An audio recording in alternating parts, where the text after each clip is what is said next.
Studio Wrap's innovative design for a floating home in the Netherlands is a stunning example of sustainable architecture.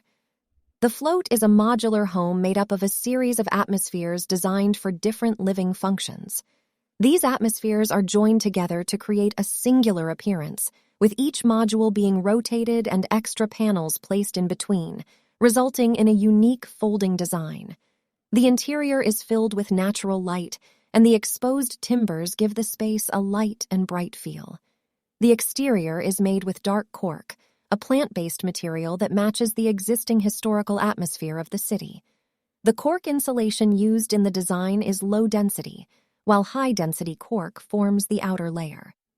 These layers are joined with a cork mortar layer, making the home not only visually stunning, but also highly energy efficient. Its floating design means that it has a low carbon footprint and doesn't take up any land space.